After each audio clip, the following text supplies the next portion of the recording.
राजनीति में सबके अपने अलग अंदाज हैं। आज एक नया अंदाज हम आपको दिखाने जा रहे हैं। हमारे ठीक पीछे आप देख रहे हैं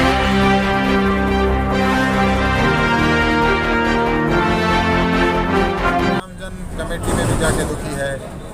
किसी दफ्तर में जाता है तो उसके बिना पैसे दिए काम नहीं होता। मुझे कहने में परहेज और गुरेज नहीं है। व्यवस्था जो है और इस शहर की तो खास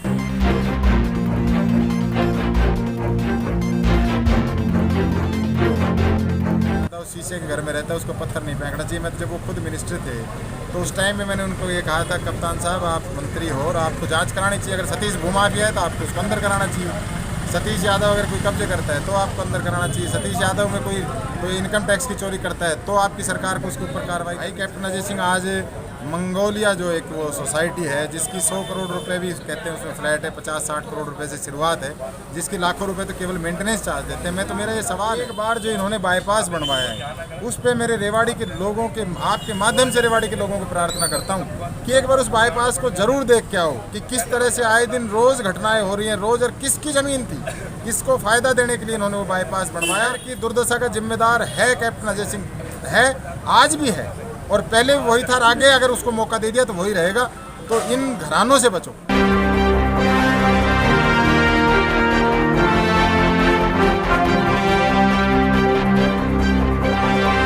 नीति में सबके अपने अलग अंदाज हैं।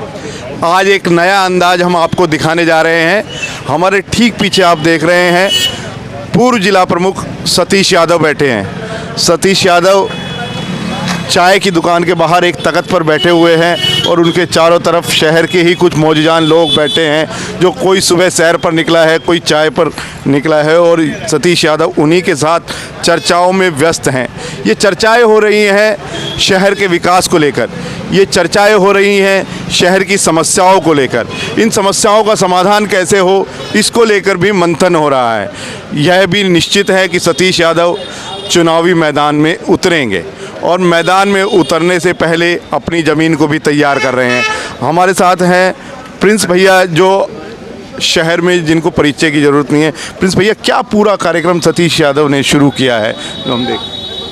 अमित जी, सबसे पहले तो आपका बहुत बहुत धन्यवाद। आप सुबह सुबह एक बड़े ही जिम्मेवार नागरिक, पहले हैं बाद में पत्रकार हैं, तो आप यहाँ पे आए, आपका धन्यवाद। सबसे पहले तो मैं ये कहूँगा कि सुबह सुबह जो चाय पे चर्चा है, इससे यह है कि आमजन बड़ी जल्दी आपसे सुबह थोड़ा सा फ्री भी होता है और आपके बीच आने के लिए हम लोग कोशिश कर रहे हैं कि भाई जिस भी तरह से हम पब्लिक के अंदर जाएं। और वैसे तो सतीश भाई को कोई किसी भी परिचय के मोहताज नहीं है।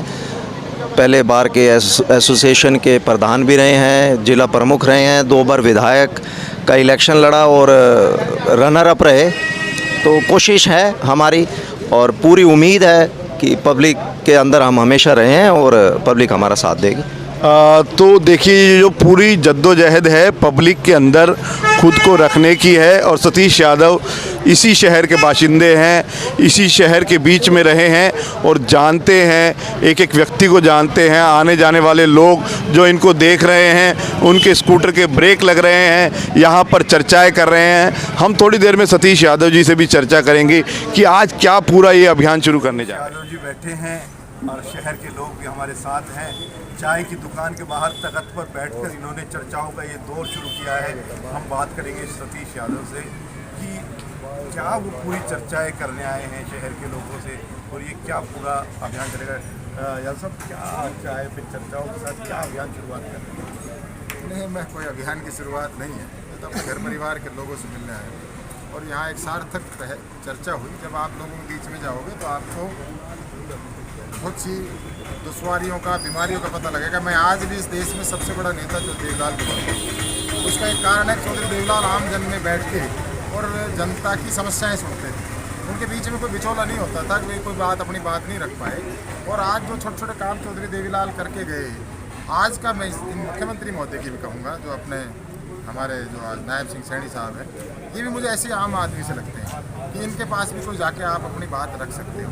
तो उसी तरह से मैं यहाँ पब्लिक के बीच में, जो नेताओं के बीच में, हमारे यहाँ की राजनीति क्या रही कि लोग वोट लेके बहुत दूर जाके बैठ जाते हैं, उनसे मिलना असंभव हो जाता है।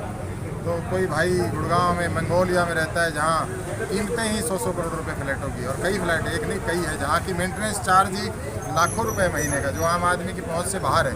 लाखों रुपए सिर्फ मेंटेनेंस चार्ज है। तो और जो बड़े लोग हैं वो जाके दिल्ली में रह जाते हैं। लोगों का आपसी जुड़ाव नहीं रहता। सतीश यादव लोगों के बीच में इसलिए आके बैठता है कि प्रत्येक जन मेरा हाथ पकड़ के, मेरा कंधा पकड़ के, मेरा कान भी पकड़ के, अनेक बुजुर्ग यहाँ जो लोग आज मिले, वो कोई मेरा चाचा है, कोई मेरा ताऊ भी है, कोई मेरा भाई भी है, कोई मेरा भतीजा भी, क्योंकि मैं इन गलियों में बड़ा हूँ। मैं यहीं पड़ोस में जो हिंदू स्कूल है भाड़ावास गेट पे, इस पर पढ़ा हूँ, और यहीं मैं भजन के बाग में रह के गया हूँ। तो इन सबसे मेरा एक जुड़ाव और लगाव। इन्होंने कहा बेटा सुबह आ जाना, इनका आदेश हुआ और मैं सुबह इनसे मिलने के लिए आ गया, और ये निरंतर शहर में जारी रखेंगे। और मेरी लड़ाई व्यवस्था परिवर्तन की, सत्ता परिवर्तन की नहीं है, व्यवस्था परिवर्तन। और मेरी लड़ाई सिर्फ इस रेवाड़ी के लिए है कि मैं, अगर हम इस रेवाड़ी को सुधार लेंगे तो मैं समझता हूँ पूरा हरियाणा और पूरा भारत सुधर जाएगा। मेरा रेवाड़ी हिंदुस्तान का, मैं कहता हूँ, सबसे अव्यवस्थित और गंदा शहर है, और गंदा बनाने में जो 72 साल से लोग यहाँ सत्ता में बैठे, उन्हीं का योगदान और किसी का नहीं। इस रेवाड़ी में जो पिछले 72 साल में नहीं हो पाया, जो काम नहीं हो पाए, उन पर हम किस तरह से काम कराएं, किस तरह से इस रेवाड़ी को भी रहने लायक बनाएं, तो उस पर एक सार्थक हमने एक चर्चा की यहाँ बैठ के। और मैं अक्सर एक बात कहता रहता हूँ कि कोई ज़रूरी नहीं है कोई बहुत बड़ा इंजीनियर, कोई क्या मेरा जैसा मैं कहूँ नेता भी मैं अपने आप को नहीं कहूँ, एक कार्यकर्ता जो आपके कैमरे बोल सकता है वही ज़्यादा योग्य हो। अनेक लोग जो यहाँ बैठे थे, हम चाय पे जब चर्चा कर रहे थे, मुझसे भी ज़्यादा और एक इंजीनियर से भी ज़्यादा इस शहर की व्यवस्था के बारे में जानते हैं। जो दुर्दशा है वो कैसे सुधरेगी। लोगों ने कहा यहाँ 30 साल से जिस सड़क के ऊपर मैं बैठ के बात कर रहा हूँ, 30 साल से ये सड़क नहीं बनी, और बहुत समय पहले यहाँ पाइपलाइन डली थी जब ये शहर बहुत छोटा था। और सीवरेज व्यवस्था की जो बुरी हालात है वो इसीलिए है कि आज ज़रा सी बारिश हो जाए तो जो पहले आज घरों के भी, क्योंकि मकान ज़्यादा बन गए तो उनके छतों का पानी भी आएगा, सीवरेज व्यवस्था, लोगों की संख्या बढ़ गई। जब ये कभी डली उस टाइम लोगों की संख्या भी कम थी, और सीवरेज व्यवस्था उस टाइम के समय के लिए पर्याप्त थी, लेकिन आज नहीं है। तो इसको दोबारा से नए सिरे से इस शहर को बनाना पड़ेगा, बसाना पड़ेगा, और ये 1-2 साल हो सकता है कोई खोद के भी रखना पड़े, तब कहीं जाके इस शहर की व्यवस्था बढ़ेगी। यादव साहब, क्या पूरा समझते हैं कि आम आदमी की छोटी छोटी ज़रूरतें होती हैं, सीवरेज, सड़क, लाइटें जल जाए मेरे घर पूरा, ये छोटी ज़रूरतें भी पूरी नहीं हो पा रही। आज संघर्ष कर रहा है आम आदमी, कहीं भी जाएं। मैं, आपका जो शरीर है, मैं अभी थोड़ी देर पहले कह रहा था कि नाड़ियाँ, अगर आपकी नाड़ियाँ साफ़ हो जाए तो सब कुछ साफ़ हो जाए। नाड़ियाँ, आपके शरीर में भी नाड़ियाँ हैं। जब आपकी नाड़ियाँ ब्लॉकेज हो जाती है तो आपके कहीं ब्रेन स्ट्रोक आ जाता है, कहीं हेमरेज हो जाता है, कहीं आपका हार्ट फेलियर की तरफ चला जाता है। तो उसी तरह से ये जो ये शहर है, इनकी भी अगर ये गली नाड़ियाँ ही साफ़ हो जाए तो ये शहर सुंदर चमकता नज़र आए।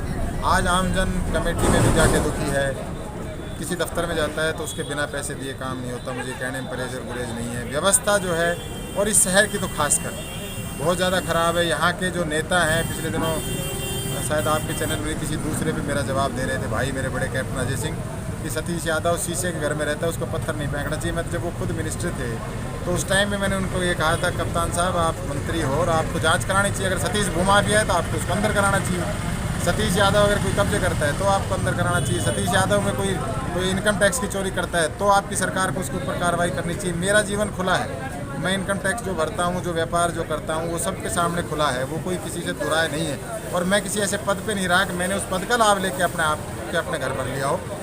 भाई कैप्टन अजय सिंह आज मंगोलिया जो एक वो सोसाइटी है जिसकी 100 करोड़ रुपए भी कहते हैं, उसमें फ्लैट है, 50-60 करोड़ रुपए से शुरुआत है, जिसकी लाखों रुपए तो केवल मेंटेनेंस चार्ज देते हैं। तो मेरा ये सवाल है कि आप अब बहुत आपने कुछ कर लिया, जो कुछ आप कर सकते थे आप करके जा चुके। अब आप अपने आराम से गुड़गांव में रहो और उन फ्लैटों में रहो जिनकी कीमत आम आदमी के लिए वो जीरो लगाना भी मुश्किल है कि वो कितनी जीरो लगाएगा। इस शहर की दुर्दशा के जिम्मेवार वही लोग हैं। और मैं कह रहा हूँ, यहाँ भी बैठ के कह रहा था कि एक बार जो इन्होंने बाईपास बनवाया है उस पर मेरे रेवाड़ी के लोगों के, आपके माध्यम से रेवाड़ी के लोगों को प्रार्थना करता हूँ कि एक बार उस बाईपास को जरूर देख के आओ कि किस तरह से आए दिन रोज़ घटनाएं हो रही हैं, रोज़, और किसकी ज़मीन थी, किसको फ़ायदा देने के लिए इन्होंने वो बाईपास बनवाया।